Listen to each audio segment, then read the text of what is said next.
Di ba? Most of the top, hindi ka namang kilala ni Makagago.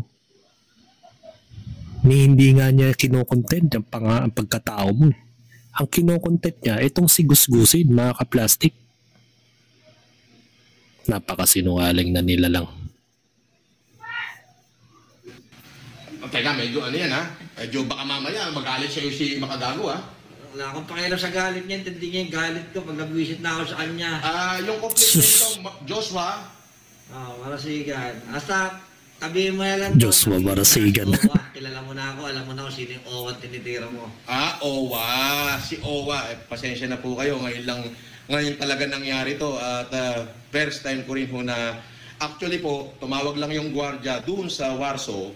At sinabi na meron po dito na nagpupumilit pumasok at gusto ka pong makausap daw. Importante sir, baka gusto mong kausapin. Galing para ho ito ng Tondo at nakaaway daw po ni Makagagot, nagkasuntukan daw sila. Yun ang sabi ng gwardiya. Naging interesting ako. Kinausap ko. Sabi niya, sir, pwede ba kitang puntahan? Pwede ba ako makipag-usap sa'yo? Daw po nila ako. Tinanong ko po kung anong gagawin ko. Sabi po nila, babasahin ko lang daw po yung mga sinulat po nila na script. Gago. Sabihin kay Sir MG habang binibidyoan po nila ako. So ngayon, sabi po nila, pagka daw po tapos namin, ibibigay daw po yung 50,000. Nung natapos na po kami, ang binigay lang po sa akin is 2,000. Kaya ako naman po yung nice kaya naman po ako natakanda dahil po ako, nagpabalak po ako magtayo ng sarili ko pong negosyo na motor shop. Kasi nga po, gusto ko na po magbago. Gusto ko na rin po maging maayos yung buhay namin.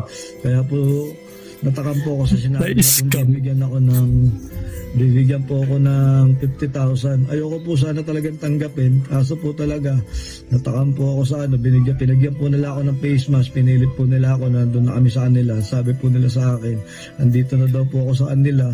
Gawin ko na lang daw po para daw po makuha ko ng 50,000. Nung pagkatapos po namin, tanga mo naman. Hindi po nila ako binigyan lang po nila ako ng 2,000. Tapos po, sinabihan po nila lahat po ng guard doon na wag daw po akong papapasukin. Dahil daw po, wag daw po ako doon. Pag nakita daw po ako bumalik doon, wag daw po akong papasukin. Hindi daw po nila ako tao, ganyan-ganyan. Hindi ko naman po alam na ipapahamak lang po nila ako. Kaya ako lang naman po nagawa yun dahil po sa nangangailangan po. Di ka ba nadala na pinapanood mo yung mga content ni Makagago na lahat ng mga taong nakasalamuhan ni Norman ay napahamak? Di ba? Kasasabi lang yan ni The Kings.